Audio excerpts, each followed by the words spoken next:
they woo you, right? And you're in, and then they ignore you because they're focused on getting the next person. Yeah. Don't do that.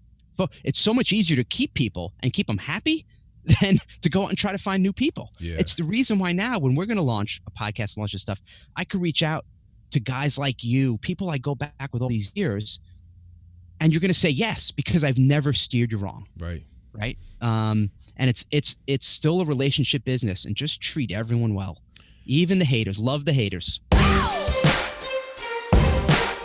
You're listening to the Pursuit of Excellence podcast, brought to you by Carlisle Performance Systems, located in San Jose, California. Episode number 16, titled Never Too Late to Rewind, with fitness guru Ryan Lee.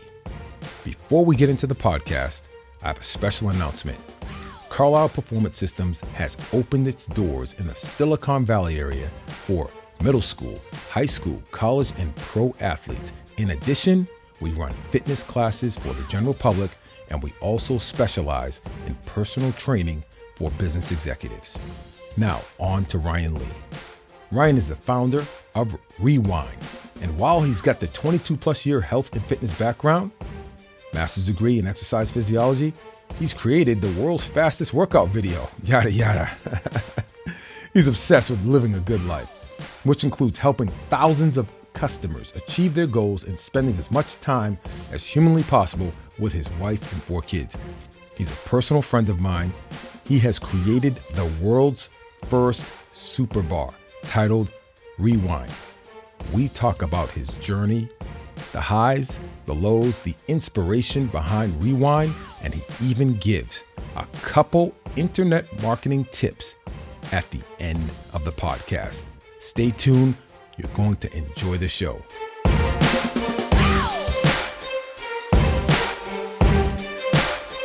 And here he is, my great friend, Ryan Lee. How you doing, buddy?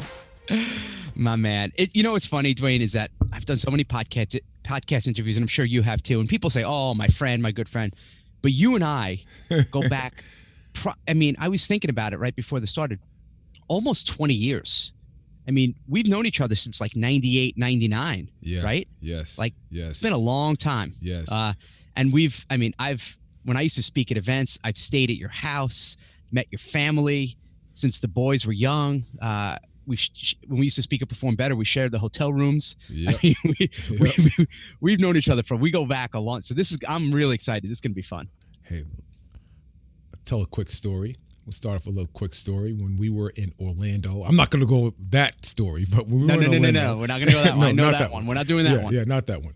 But when we were in the exhibit, and at the time when the internet was gaining momentum, yep. And I had signed a consulting agreement with allcoach.com, and you were with. I remember. Yeah. What was the group you were with?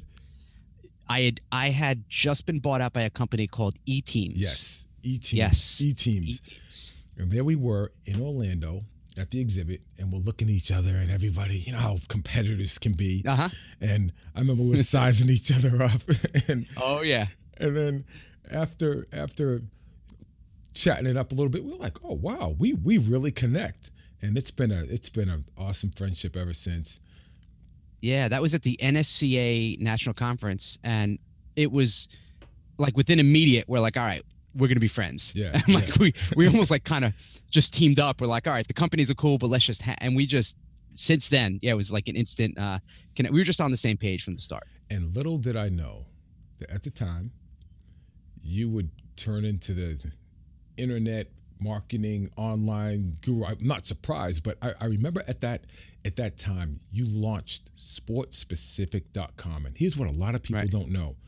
You were very instrumental in putting a lot of fitness and sports performance professionals on the map, big time, right? Yeah, you were way ahead of your time. I was ahead. I was years ahead of the curve, almost too early. I remember speaking at a fitness event for personal trainers, and I was up at stage. I said, okay, how many of you have an email? And Dwayne, I'm not saying an email list. I'm saying an email address. Wow.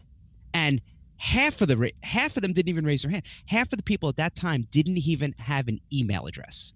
That's how early it was. So forget website. I mean, maybe 2 people out of 500 even had websites. So this was really early on. So just teaching them basic business and marketing and what I was doing was kind of revolutionary at the time. Like, here's how to write a headline, here's how to start building your email list. Like, all this stuff was kind of ahead of the curve. Yeah. And there's some great students of mine that are big names in the industry, whether it's Alan Cosgrove or Mike Boyle or Eric Cressy, like some of these guys. And there's some great case studies of people I'm proud of.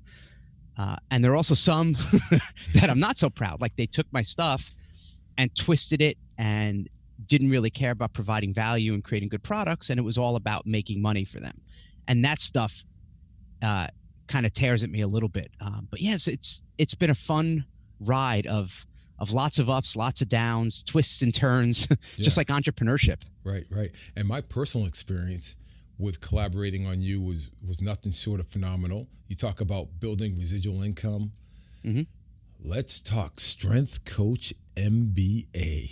It was about a Strength Coach MBA. Yeah, I remember that. About a six DVDs, maybe 6 to 8 DVD set that we did. Yep. And I remember going to your house and seeing your CD recorder set. Oh, like, my duplicator. I had like the 6 CD duplicator. I'd put the CD in, hit burn, and it would burn like 6 CDs. They'd pop them out. I'd put that paper label on, and boom. And it wasn't even DVD. It was CD. You and I just like this. I just interviewed you. This was before podcasts. Yep. And we charged, I don't know, $50, $60. I interviewed you for like 8-10 hours and just asked you about, if you're a strength coach, how do you build your business? And we talked about because I'm going back now, lightning fast, baby. Yep. And I used to sell a lot of your VHS tapes, your soccer speed training stuff. And that we sold a lot of those tapes. Oh, yes, we did. Oh, baby. Oh, we did. And see, it's so interesting. This topic is going to be called Rewind, and it's really rewind for both of us. And we're going to get deeper into your story. Oh, I don't even care about getting deeper in. Let's just talk, me and you. Yeah. I don't even care about how this is. I just wanted to catch up with you. Yeah. No, and I appreciate it. So when we think, when I think about, I'm just looking at your shirt, Rewind, right? And looking at the name of your supplement company. But when I think about back then, the residual income and the products that you were producing, and you had membership sites, and you had all these income streams. Talk to us a little bit about how that came about, and ultimately what it led to for you. So it was, this was, again, I can't stress this enough. This was so early on. This was before YouTube. This was before Facebook. So the products at that time, if you were it was mostly physical products. So it was like I said, I sold your VHS tapes. And I remember Mark Verstegen had VHS tapes. I would sell physical products through the mail. We sold, we had a deal with a company called Kitech, and we sold medicine balls and resistance bands. So it was a lot of getting orders online and processing. And this was, I remember I'd get the credit card and physically write their number on a credit card slip and just kind of charge it through with the old carbon copy, and then take it to the bank and deposit. So it was a lot of manual work. And I did that for a couple of years. And someday, this was while I was still working full time at a children's hospital. And then I was working as a gym teacher. So this was all part-time hustle. Things really changed when I said I was putting out all this content. There were no videos, so it was just pictures. It was me writing articles about speed, because I did strength and conditioning, and I was captain of my college track team, and I could still beat you in the 100. Man, we gotta go. We gotta race. You'd crush me in the triple jump. 100, I got you. All right. So, although I did do D3, you were you Penn State? Were you Maryland? No, Maryland. Yeah. D1. Yeah. They wanted me D1. I said, you know what? I got to raise up the level of D3. Right. So it was a lot of me writing articles, and then I connected with guys like you and Mike Boyle, and they started writing articles. And then I decided one day, it was 2001, I said, let me take all this content, and a couple of people had been creating what was called membership sites. So I took all this content that was free and put it behind a paywall and said, okay, if you want it now, it was, I think at that time it was about $50 a year. You can get access to all these training articles. This is before everything was free. Yeah.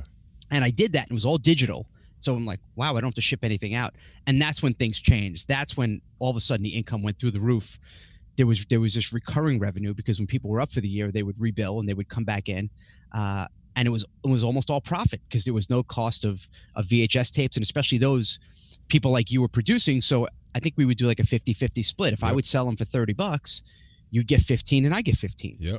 The membership site, $50 was 100% profit. And then I started creating more products and more training and more physical products. And I started to realize the more products you had, if you're doing a good job delivering on your promise, the more revenue you're going to make, providing you don't drop the ball. Then I was just listening to the market, because other fitness professionals and strength coaches were like, Ryan, if you could build these businesses, could you teach me? And I'm like, sure. I mean, I don't have an MBA, never even took a college marketing class, but this is all bootstrapped. So let me teach you what I'm doing. And they started having success. And then I did that for years. So I was teaching, half of the business was teaching fitness and strength and conditioning, half was teaching business to trainers and fitness pros. Then in around 2007, 2008, other people started noticing what I'm doing. They're like, man, you got to watch this guy, Ryan. He's, as they'd say, he's crushing it, in the fitness industry. Yeah. And they're like, well, can you teach us how to do a membership site? I'm like, sure. I love teaching this stuff. And that's where I kind of started going down a different path and teaching more general business and marketing, and things went really well for a while. And then everything kind of crashed when everything, that's a lot. We can get into some of that stuff. And now, after years of just spinning my wheels and struggling and trying to figure out who I am and where I want to be and where I want to play and what, going back to where I started was having a life dedicated to serving others, just coming back home, rewind, as you said. And even just like you, Dwayne, like watching you go from lightning fast and an entrepreneur to getting the job at, you were at Lawrenceville, and then, the Niners, and doing all this, and kind of, and at the college, and now coming back to back to where you love being. Yeah. So it's been a fun journey. What's interesting is, as I listen to you, I recall vividly when I was somewhat skeptical of the financial success that you were having with your business, because I just couldn't fathom it. I was like, yeah.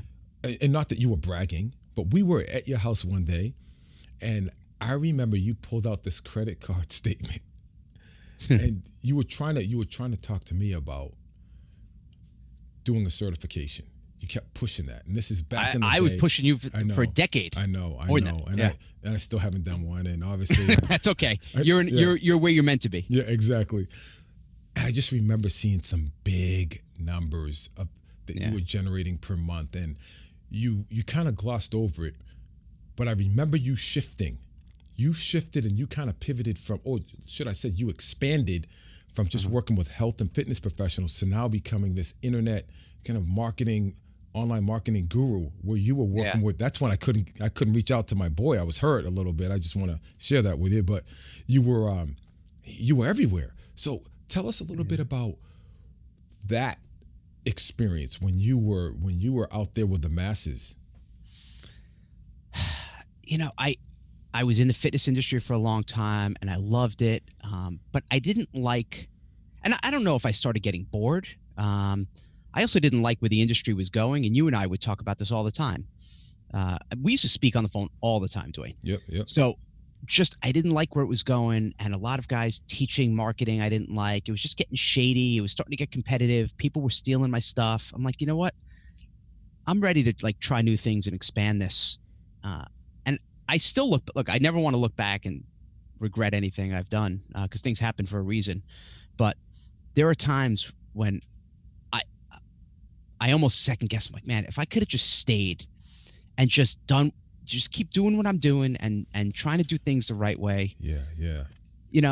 I don't know what would have happened. But yeah, I kind of got seduced by it, and all these, I was doing great in the fitness market, but I'd see these guys outside of it going to larger audiences, and the numbers were dwarfing the fitness stuff. Gotcha. And then we did one launch as a quote unquote internet marketing product that was not fitness industry specific, and we did like 1.7 million in 10 days. Wow. So, and now that wasn't take home. I didn't have a check for 1.7 put in my pocket because they were affiliate, there was stuff, but it was still a really good payday.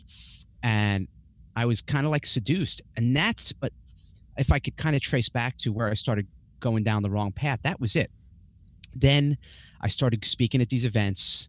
And these events were especially back in the day, were like pitch fests. So you come on, you talk for 45 minutes, it's all fluff, and then you do your 20-minute hard pitch, you sell your $1,000 product, and people run to the back of the room. What's really sad is people still do this today, and people fall for it. I know I deliver great stuff, but I was staying out late and drinking, and just I was becoming someone that I wasn't, and started making some bad decisions and creating products I shouldn't be creating, doing it just because it's hypey or to make money. And, it just started, the wheels started to come off. It was slowly at first, but then all of a sudden, now I look back, what was I thinking? So yeah, it's tough. I mean, now when I coach people and I tell them, I say, just stay in your niche, right? Like it depends. It obviously depends on what your goals are, what you want to achieve. If you want to become a billionaire, okay, it's really hard to make it just serving like fitness professionals. You can't do it. But if you're saying, hey, I want to build a good business that's going to pay my bills, we're going to have money to put away, I don't need to be worth 50 or $100 million, then you could find a really nice niche and you could build a high 6, even a 7-figure business with pretty low overhead, with a couple of people, maybe even all virtual staff, and do it the right way. So I tell people to do that. So what was your turning point when things started to unravel? What was the turning point where you realized, you know what, this is not right, I got to move toward what I love? Well, there was one, I could trace it back. There was a few different things. There was the business stuff, and then there was like my health/relationship stuff. The business was, I was going to speak at one of these big marketing pitch fests. There were about 2,000 people in the audience. I'm about to go on stage. And Dwayne, when I speak, I get excited. I get all amped up like you. Yeah. I don't bring the swagger of Big D Carlisle, but I try to bring my own thing. So I was getting pumped up. The producer of the event comes up to me right before I get on stage. He goes, all right, Ryan, you got one job and one job only. And I got the mic on. I'm starting to sweat. I'm getting excited. I thought he's going to say, rock the stage. And he goes, and he looks me dead in the eyes. He goes, your job is to extract as much money from everyone in that audience. Wow. And I'll never forget those words. And it was like this icy feeling. I actually took a gasp, and I thought I misheard him. And it was at that moment, I'm like, this is not why I'm here. Just 10 years before that, 12 years before that, I was working in a children's rehab hospital, working with kids for 6 years, working with kids with cerebral palsy and spina bifida and spinal cord injuries and gunshot wounds and all this stuff, kids from the inner city. That's like, I was born to help people. And here I am, about to take stage, and this guy's telling me to just extract money from people. Yeah. That was the beginning of the end, where I'm like, I need to this isn't right. I can't go down this path. This isn't the legacy. Because I was a couple of weeks away from having my 4th child at that time. I'm like, this isn't the legacy I want to lead for my kids. So that's when I start to realize, okay, the business, like, this isn't right. And soon after that, then my mom, she was only 63, was diagnosed with cancer and passed away after 2 months. Wow. Which, by the way, as of today, we're recording it. Today's her birthday. So today's always a tough day for me. And then because of losing my mom and that business shift, and then we had a supplement company. And things were going well, but it was all built on affiliates, meaning other people marketing us, which was great when they were promoting. But then our number one guy left and competed with us and basically stole everybody. And we had just done a multi-million-dollar blanket order. And we're like, now we're on the hook. So we go from millions of dollars of revenue, almost like sales almost dry up overnight, to millions of dollars in debt. So that happening, losing my mom, feeling like, what am I doing in the marketing world? And then I had my 4th child. I'm eating more. You have kids. The chicken finger. Okay, let me have a chicken finger here. Let me have a little mac and cheese here. I saw you when you were a little pudgy. I didn't want to say nothing, man, but a little. Yeah. So I started gaining weight. My hands started to hurt. I'm like, what's going on? And I was diagnosed with an autoimmune disorder, psoriatic arthritis. And then before you know it, I look in the mirror. I'm almost 200 pounds. I feel like crap. So all of these things fall apart. Now, you can see me now. I'm rocking a D. I mean, I'm back to the same weight I was in high school. So I've lost like 35 pounds. Yeah. Oh, I feel great. How did you feel at 5'3", 200? First of all, jerk. 5'8". All right, I'm sorry. And I was like 194, 195. Wow. But I would have been there. So that it was like, all of these things, but it all started with the business thing with that guy said, you got to extract money. And I'm like, that was the path I needed to kind of get back. So now I'm back where I belong in the health space with a new brand, Rewind, having fun with this company, creating really good products. We just launched a nutrition bar that's vegan and gluten-free, something that I said, okay, what can I have every morning? So that's where that came from, and kind of transitioning out of the business stuff and just being there for my kids. I stopped for 6 years. I stopped traveling, no speaking, nothing, just being home with my kids, never missing one event, not one birthday party, not one sporting event. And now I've been coaching all their sports, soccer and lacrosse, even though I don't play any of that crap. Yeah. I'm coaching flag football. So just feeling really good. Man, you sound so fulfilled. Tell me this. Oh yeah. Now going forward with Rewind, and you got this second opportunity, because what it's so interesting. There's a lot of parallels between what you're talking about and where I am as well. Oh, I know. Yeah, I mean, it's amazing. And my mother passed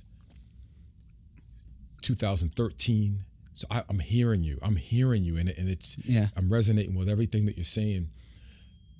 And I know for me, as I look at kind of building out Carlisle Performance, knowing what I know now, and all those trials that I went through before has really, really, really helped me in this situation. What things have helped you in this second launch of your supplement company, as well as the different things that you're focused on? Well, as you know, losing a parent is, I don't care how old you are. I don't care if you're 40, 50, 60.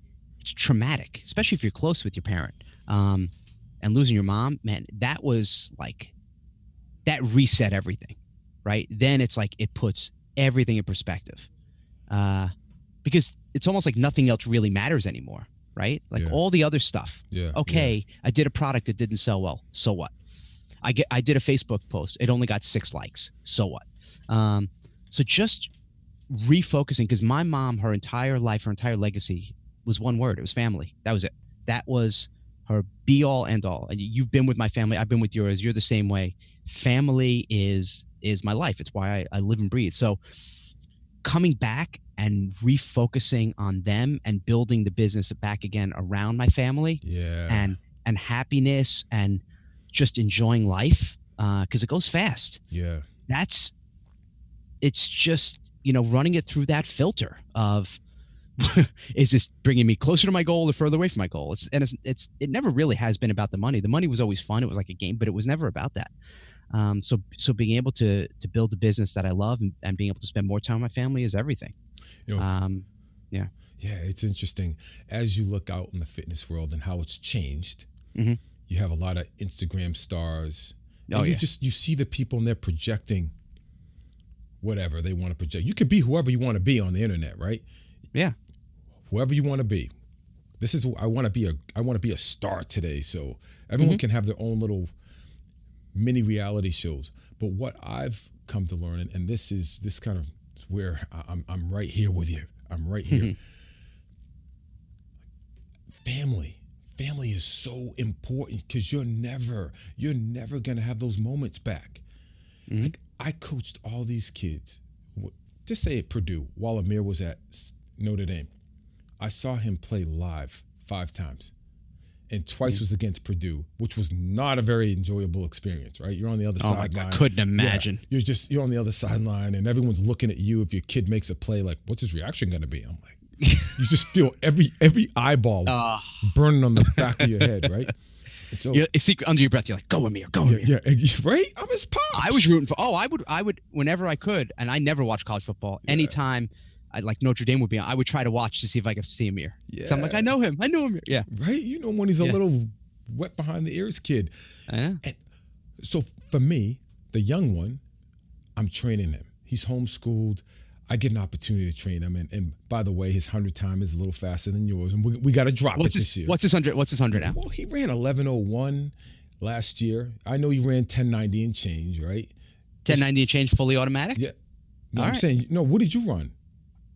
No, I was like high 10, low 11, but I rarely got there. I was a consistent, very, very low 11. Okay.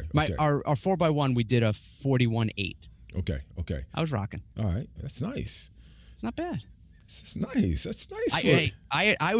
We had our college record for 17 years. Oh, wow. D3, baby. Wasn't it sad when it got broken? It wasn't very fun. All right. I didn't like that. So you're coaching. Yeah. You're coaching now. So now, when you look at Kamal and training him every day, yeah, it goes beyond just the coaching part, right? Just the fact that you're present and you're pouring into him and you're helping to support his dreams and his goals.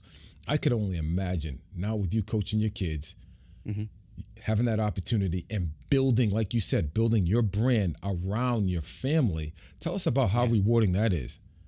There's nothing better, especially because for years everything was digital, right? Digital memberships, digital this, people would pay for coaching, whatever. And there was nothing physical or tangible being sold. Now with a physical product, we have a whole space. I'm filming. I know people can't see the video. We're in our space. We do all of our fulfillment. So right outside of my office here, we have staff here fulfilling all the orders. We do it all in-house. So I have a whole setup because Rewind, we're kind of playing it at retro. I have hundreds of records and like cool posters from the 80s and 70s. Like, it's just fun. And my kids love coming here almost every day. Like, Dad, can I come and work with you? Wow. Because they'll help fulfill orders. They'll wrap up bars. And it's just having them in it and having a business that I'm proud of. That I have these new shirts with Rewind. They kind of look like these baseball jerseys. My oldest daughter, who's about to be 15, can you believe that? Wow. I know. Yeah, I know. Sophomore in high school. She said, Dad, can I have one of your shirts? I mean, to have my kids be proud of something that I'm doing, where for a couple of years, like I had one thing called like robo commissions, like all this crap. They would never, my dad teaches internet marketing. Like, this is something I feel so proud of. And I tell everyone who I teach with business, like, do you feel proud about it? Would you feel proud having, telling your mom or your dad about it, or your brothers or sisters, or your aunts or uncles, or your cousins, or your kids? Is your brand, is your company t-shirtable? Like, would you wear it on a t-shirt? Yeah. Is this something you feel like? Even I see in your video, and we're doing video here, and behind your back, I see Carlisle Performance Systems with the hands raised in the air. Yeah. Although that wasn't a picture of you, that guy's all jacked. Yeah. Hey, and by the way, speaking of which, that logo, if you recall, my original company was called Peak Performance Sports Training. I took the logo from Peak Performance, right? Yeah. I made him a little thicker because his arms did look like mine, the original guy. So, new and improved version. New and improved. Yeah. You got a lot of push-ups going there. But yeah, it's if you got to figure out what that thing is. Like, what's the main thing? What's the number one thing? And build it around that. And I know we're talking about entrepreneurship, and some people are like, well, that's great, but I'm not an entrepreneur. I have a job. Okay, but prioritize. Like, every time you can, spend it, whatever the most important thing is. Because there might be some people listening to who don't have a family. They're not married. They don't have kids. So maybe their thing is travel or whatever, right? I'm not judging, but sure, you got to figure out what that thing is and just try to build your life around it. Really. It's when I do it, it served me well. And anytime I got off course, I didn't feel in alignment. And we talk about, your show is, and everything you talk about is performance. You can't perform well unless you know what you're going for and it's all flowing, right? Yeah, no doubt. So let's jump into this mind of, well, that might be scary, but let's jump into the mind of Ryan Lee, the entrepreneur. Okay. Tell us how you came up with the concept of Rewind and what were the steps that you took to get this thing launched? Yeah. So it initially came from, like I said, my own challenge. I was diagnosed with autoimmune disorder, and they said, the big thing. Well, first the doctor said, of course, you need to go on methotrexate, which is chemo. I said, hell no. I got to figure out what's going on. So I knew autoimmune was inflammation, right? And I do have a master's in exercise physiology, so I know some of this stuff. So I start researching. I'm like, what are the big causes of it? Sugar, dairy, gluten. Okay, how do I start to reset? So I first went on a strict all-in, no sugar, no gluten, no dairy, and I started feeling better, but it was impossible to maintain. I mean, I was eating like, you couldn't eat anything. Nothing. It's amazing. There was like nothing I could eat, and I was miserable. Wow. And then I started introducing it back into my diet, and all of a sudden I start gaining weight, and that's when my health started to kind of go down again. So I said, enough is enough. I said, what do I have to do to get back on track? And I knew it was, I had to win the morning. It's about starting off your morning right and just starting your day. And I wasn't going to do the smoothies because with 4 kids and running around the morning, I don't have time. So it was going to be a bar. And I bought a whole bunch of different bars, tried different things. Most of the bars had artificial sweeteners, or the protein source was whey protein, which is dairy, which causes inflammation. Or they tasted like crap. They had that kind of metallic-y taste. So I'm like, why can't there be a bar that has greens, that has fruit, that's vegan, that's gluten-free, that has a good amount of fiber, there's no artificial sweeteners, so there was nothing. I was shocked with all the bars, there was nothing. Oh, really? So yeah, so I'm like, all right, that's the idea, and then I'm like, if I need this and I want this, maybe there's other people who might want this. I start thinking of, I start kind of researching bars and bar manufacturing, because we did a little bit of that, a decade ago, but it was a much different process. We just private labeled the bar. I didn't create one from scratch. And it's a big process. You have to have big minimum runs. I knew it was going to be a big investment to put in. And then I was thinking of what could be the name of this thing. I can't out organic other companies, or out protein the big guys. So I'm like, what do I like to do? And my friends, I'm in a little mastermind group, like 3 guys, and they're like, Ryan, when we think of you, we think of a guy who just likes to smile and have fun and laugh and joke around and bust Dwayne's chops. Yeah. So I'm like, what does that feel? And I'm like, you know what? I said, you're right. And then I came up with the name Rewind, because rewinding kind of how I did it. I've lost 35 pounds, back to the same weight and pant size it was in high school. So it's almost like I rewound the clock. And Rewind has that feeling of, you and I growing up in the 80s, although you grew up, I think, in the 50s. Yeah. But Rewind, cassette tapes, payback, VHS. payback. Yeah, oh yeah. Cassette tapes and VHS tapes, you rewind stuff. So kind of had that double meaning. And I'm like, well, maybe I could kind of build this company, talk about health, and play into some of that pop culture and talk about old music and records and old movies and TV and stuff that kind of makes us feel good, some of that nostalgia. And that's where, and then I just went for it. I said, you know what, let me do a run of about 15,000 bars and let's play. Let's see what happens. And we launched. I didn't spend any money on traffic. It was just to people I knew. Like, hey, what do you think? And we sold out in like a few weeks. Wow. So we just did another order of 50,000 bars, and we're cranking through them. So now we're looking at some other stuff. And I know you had said earlier, a supplement, because we're not a supplement company. We're only going to we're going to do one nutritional supplement. And it's coming out any day now. By the time people hear it, it'll probably be out. It's an organic multi, and it's 27 greens and fruits and veggies. And that's it. It's just kind of like a daily thing to get some good fruits and vegetables. That's it. We're looking at organic tea right now, some really with turmeric, some really cool stuff that's innovative, that feels good, that tastes good. And there's no games, there's no fat burning pill and all that crap. It's just real stuff. And the methodology is eat the good stuff like the 80s, 80% of the time. And that's what I do. I concentrate. Just before we did this, I had a really good salad for lunch. And later, if I want to have a cookie, I'll have a cookie. I'm not going to die. Chocolate chip? Right? Chocolate chip? Okay, of course. Okay.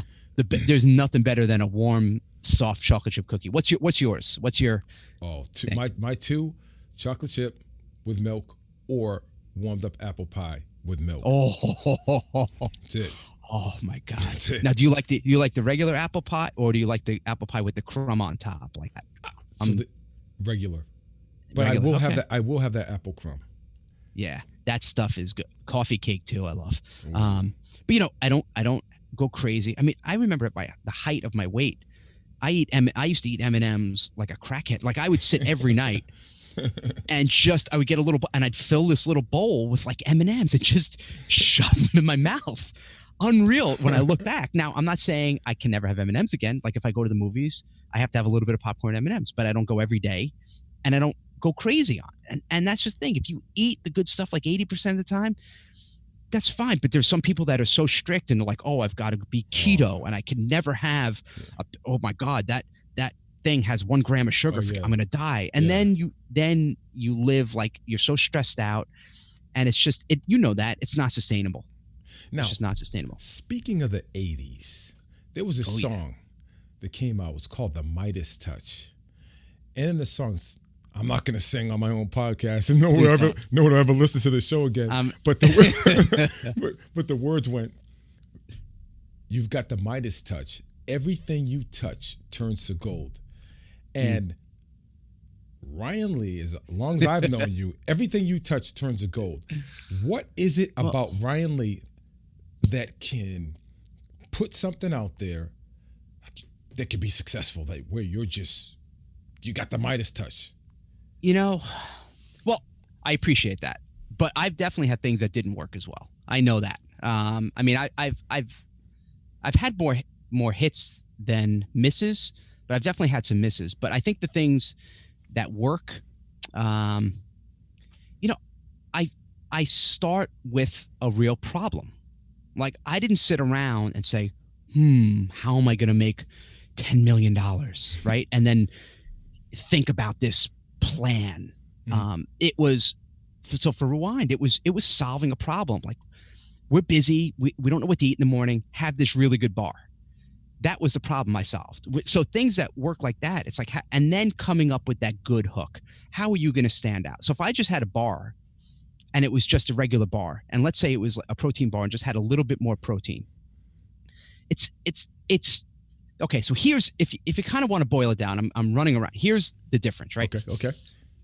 I think most people create a product or service that's just better, maybe a little bit better than their competition, but it's not different. And the way to really hit home runs is to be different. And that is, and the real secret is to create your own category. So we created a bar, but we're not a protein bar.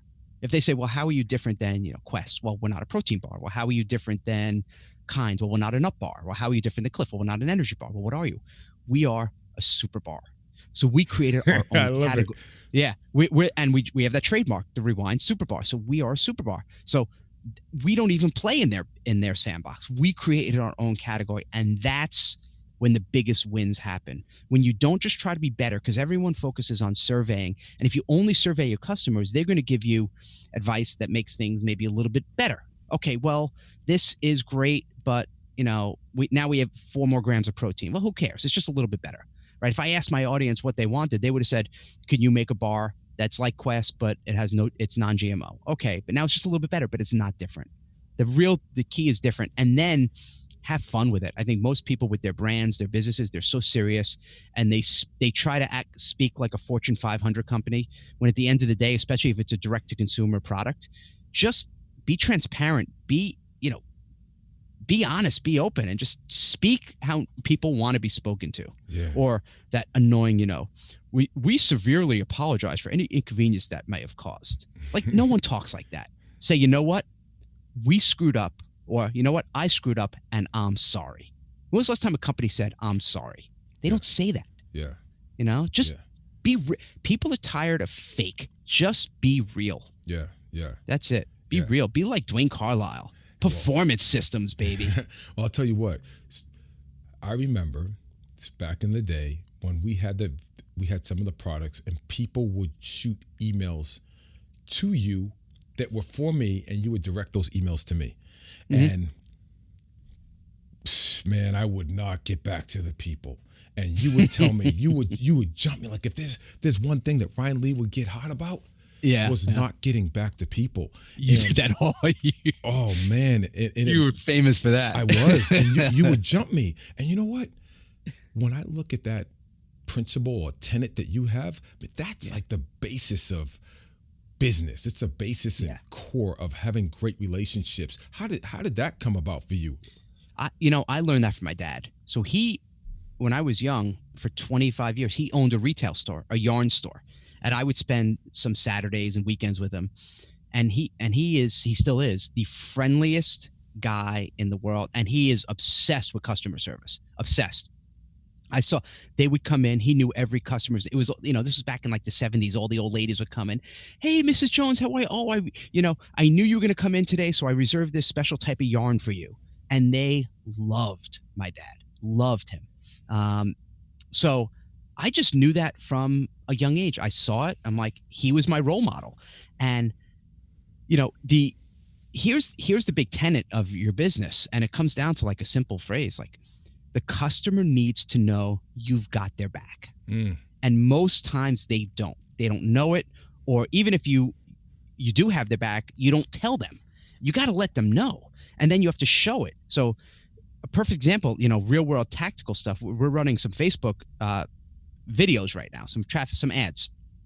And if you do anything on Facebook, especially traffic, it's called cold traffic, people who haven't heard of you before. If there's someone on the planet for some reason who's not heard of Dwayne Carlisle, if they see an ad, right, no matter what, you're going to get trolls, you're going to get haters. So what I do I go on at least twice a day. I look at every single comment and I answer every single comment, even the haters, right? They're like, what's this crap? Someone said, I know I'm gonna keep my language clean because I know you asked me to, and I do keep my language clean. She said for no odd reason, because the bar, it's an all natural bar, and she said this bar looks like soft served S, right? So I had one or two. I could have deleted it or ignored it or got angry, and all I did was use my sense of humor, and I said, I said, sounds like you need to go to a new ice cream shop, but. I'm there. I'm answering every question, and people know that and we had someone 2 days ago say, you know what?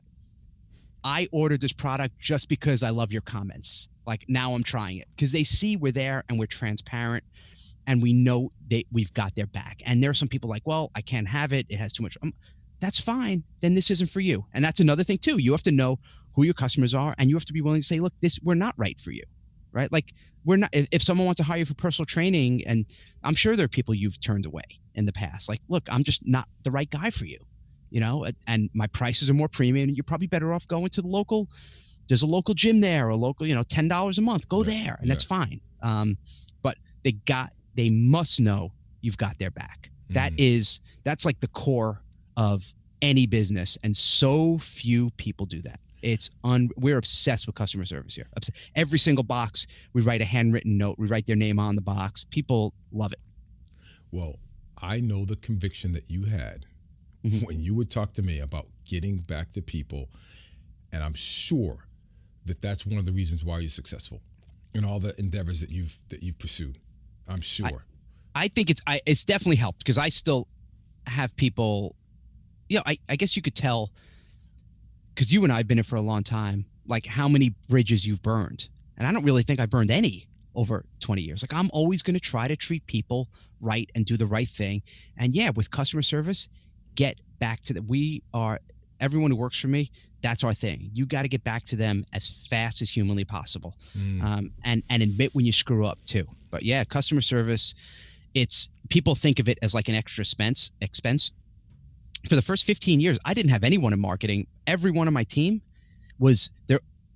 Every single full-time person was customer service, because customer service really is your marketing. It is. People look at it as an expense. It's not an expense. It's the heart and soul of your company. So you're right. So there's all these, there's a lot of different things, right? There's being different and finding that hook, and there's the marketing stuff. And then so that's all getting people into your door or into your world. And then there's, how do you keep them?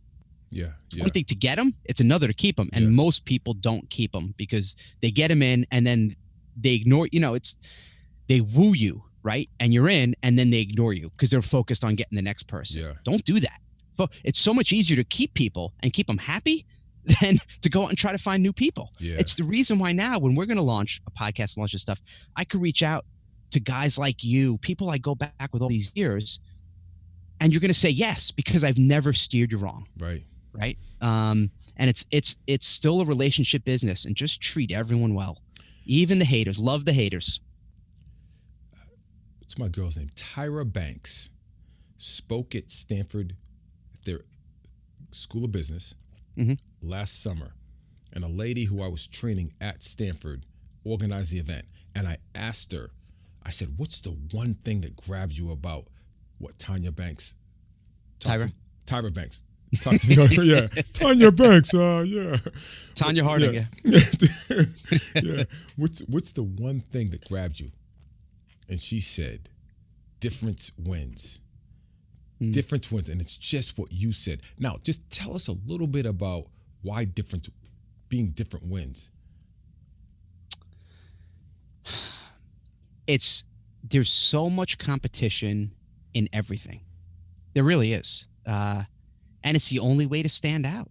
I mean, if you are competing, if you're, staying with fitness industry, if your training studio looks like every other training studio in the area and it's the same pricing and it's, theirs is called Ultimate Fitness Systems, yours is called Super Fitness System. There's no differentiation. So why should I choose you over anyone else? And that is the question I get when I coach people for business. That's the first question I ask them. Why should I choose you? And I'll use your name as example. I'll use Mike Boyle. Let's say they come up with a sports. Hey, I'm a strength coach and I want to teach sports training online. I want to teach speed online. Okay, great. Why would I choose you? Why would I buy your products? Why would I hire you versus Dwayne Carlisle? And if they don't have an answer, if they say, well, I don't know, they're dead, right? You have to stand out. You have to get attention, and then you have to speak directly to someone. And sometimes being different could be as simple as niching down till you become the clear and obvious choice. So, okay, I want to be a strength and conditioning coach. I want to sell my stuff online. Okay, tighter. Well, okay, I want to train. I want to be the speed guy online. Let's go tighter. I want to be the speed guy for baseball. Okay, now we're starting to get somewhere. Now you could maybe put a flag down in the ground and say, I am the baseball speed guy. Now, obviously, you got to know your stuff. Because if you just do fluff, you might make some sales at the beginning. And you and I have seen a lot of people over the years come into a market, make some sales, and then disappear because there's no substance behind it. So of course, and I probably didn't say this enough 20 years ago, it has to be built on something that's really, really good.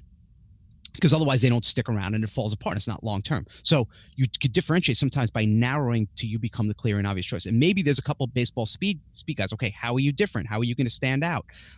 Maybe then you're like, you know what? I'm the baseball stealing guy.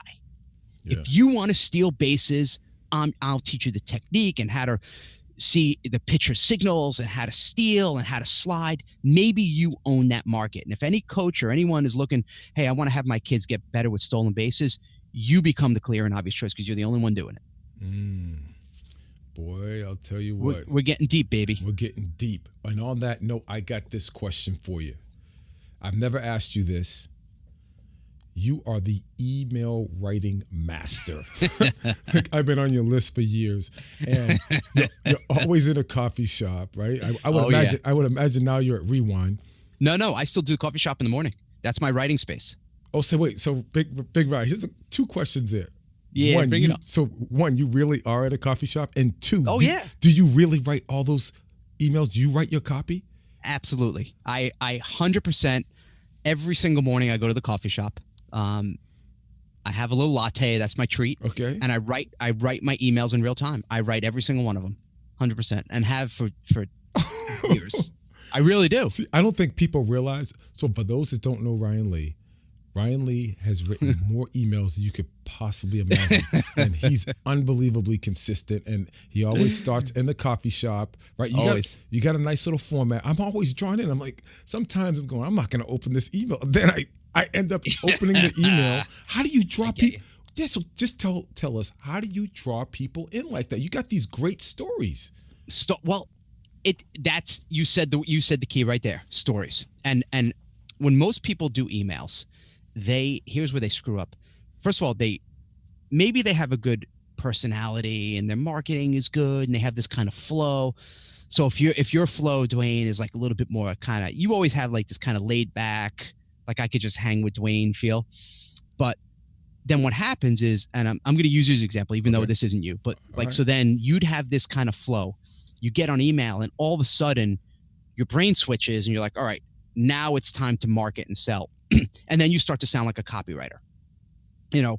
I have this special sale and it's 20% off and people think they have to sell so hard when there should be this through line. It shouldn't feel any different. It should be the same personality. And what I do is I imagine I'm writing to one person and I sit down and I look at it like a love letter, like I'm writing to a friend. And I just tell a story. I always start with something personal. I don't start with, hey, I have this great product. It's, hey, I'm at the coffee shop or yesterday here. And here are 3 prompts that always get me kind of into that mindset is, what did I do yesterday? What am I doing today?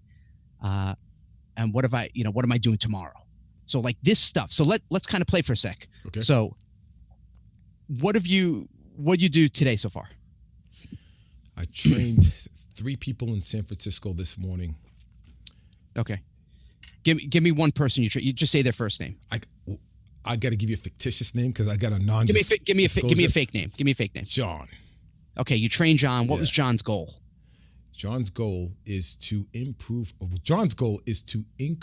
bone density. Increase bone density. Okay. Yes.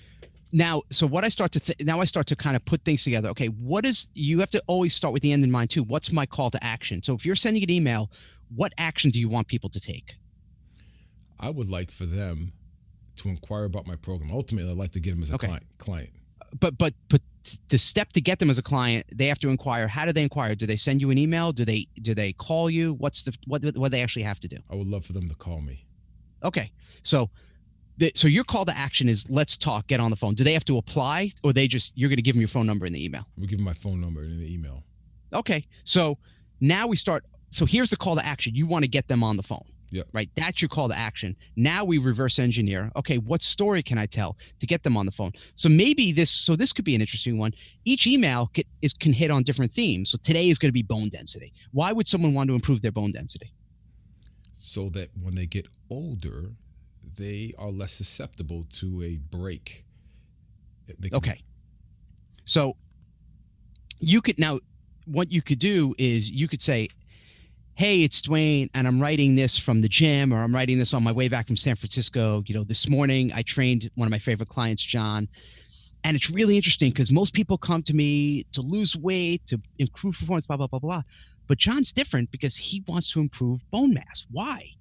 Because, when you get older and your bones and the brittle, did you see recently, and then you could tie into some pop culture recently, Burt Reynolds passed and he had all these surgeries and you could kind of tell that little story. And then you give one piece of practical advice. So because people want to still walk away with something usable. So you tell a little story, and John, and I love working with John. And one exercise we did, which I recommend everyone do, is a body weight squat because of the force of the femur and blah, blah, blah, blah, blah. Try it today. And see how you feel. See you later, Coach D. P.S. If you're interested in having me create a program for you, if you're interested in working with me or in the San Francisco area, give me a call. Here's my direct number. Let's chat. Boom. Now we got it. Folks, you guys are getting a first-hand training session with the master. This is so... But that's it. Yeah. But you got to use your real voice. Yeah. You have to just speak. Don't say things like, hey guys, hi everybody. Just write like you're writing a letter to one friend. That's it. That's the secret.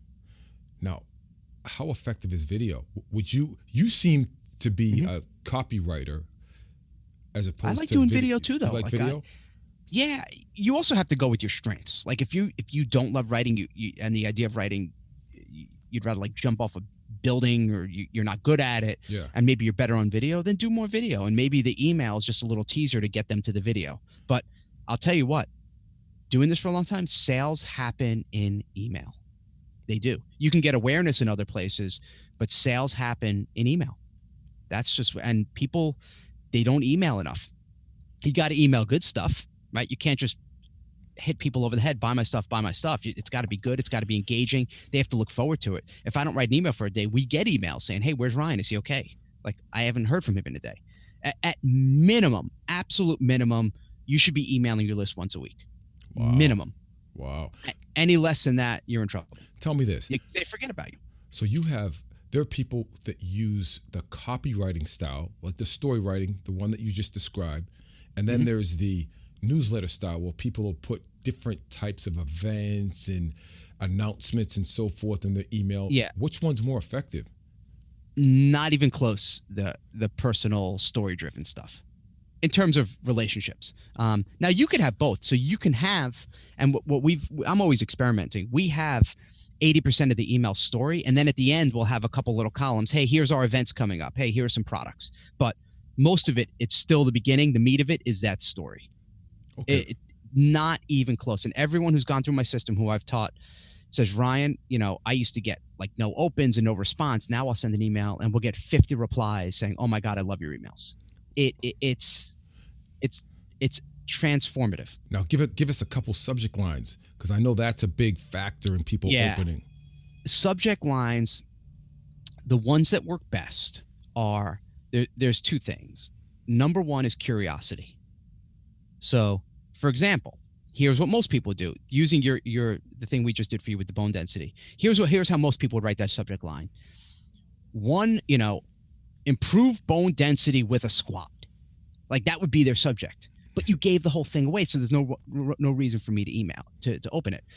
Using curiosity could be like, my favorite, do this exercise to improve your bone density, or the one thing the squat does that you didn't realize. So just some type of, or I can't believe John said this to me, and wait till you see the exercise that John did, or the one exercise you need to do every morning if you're over 50. And you're like, I'm over 50. What the heck is that exercise? So curiosity is one. The other, which I hate to say, but it's true, I wish it wasn't, but it is that negative pulls positive. Meaning, how to let me think of what a negative one would be like.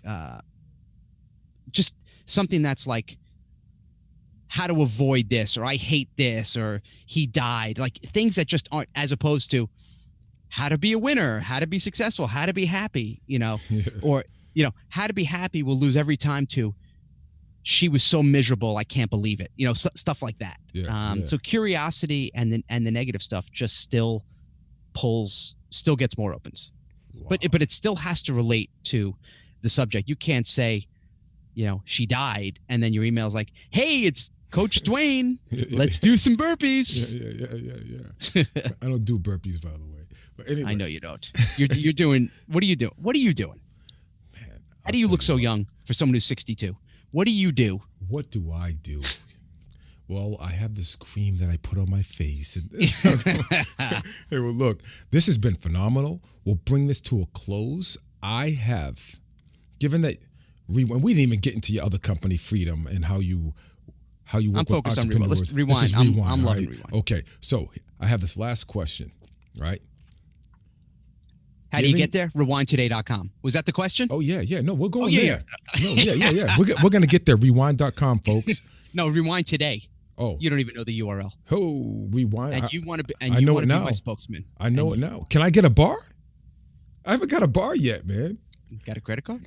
See that? That's a shame. I don't even get I'll take care of you some bars. All right. So look, here's my question. Given that Rewind Today is based on like the 70s, 80s theme, give me the top 3 musicians that you put on your wall at your company. The top 3 that came to your top of mind for you. You mean like who my favorites were? Yeah, who your favorite? Like when you did Rewind and you put the musicians out in the lobby. Well, what are the top 3? Well, number 1, not even close. You know who it is. Is it Aerosmith for you? No, Aerosmith. Hey. Who? Is it Michael? Is it Michael? Yeah, of course it is. Big fella. My man. Of course it is. That's right. Okay. That's not even close. Okay. You and me both. I mean, not even close. I mean, that's the 1, 2, and 3. Yeah. Michael Jackson. You and me both. Yeah, but I like all genres of music. So Michael Jackson was the guy. Yeah. And then, I'm a big like kind of classic. I'll go Journey. Okay. Journey. Yeah. And then who else would I put up there? Man, there's so much good stuff. I'm going to give you one that I still love, and it just reminds me of being a kid. New Edition, baby. Oh my! Hey, okay. So look, we're gonna close with this. I saw New Edition singing "Candy Girl" at this place called the Dance Factory in Boston. Oh, live. Really? Live. That's where they were from. Yeah, exactly. And this is before New Edition hit it nationally, right? They were up there singing "Candy Girl," just rocking. That's like early '80s, yeah. Oh yeah. Oh come on, man! You trying to expose some stuff here? Yeah, no, it was you were awesome. 30 at the time. Man. Ralph could sing. Yeah, he could, man. He could. Bobby couldn't, but Ralph could. Bobby wanted the stage though for himself. No, Bobby killed the stage, but yeah. Ralph couldn't dance, but Ralph was probably the only singer in that group. He was, yeah. Well, Bivens can't sing, or DeVoe. Yeah. See, I'm big into. I love all that stuff. Poison. Yeah. Well, look, Ryan Lee, I want to thank you so much. Can we can you share with the audience how they can get more of Ryan Lee? How can they get a bar? You can go to rewindtoday.com, and depending when you listen to this, we're doing a little promotion, Big D. Okay.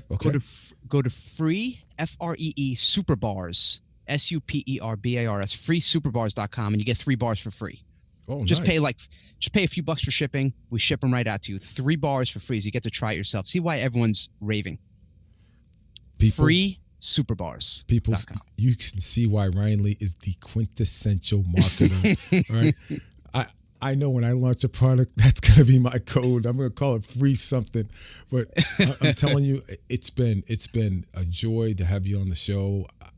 Man, you know what I think about you as a person. I'm glad to hear that your family's doing well. I'm glad to hear that you have rewound and now you're doing what you love. And I just see it. I just see it. I see it in the face. People, we're on video, so they can't see the exuberance and the huge smile, and they actually see the cheekbones again. But I know I didn't have cheekbones for a long time.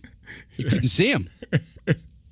That's when you could have beat me in the 100. Now, I could have rolled you.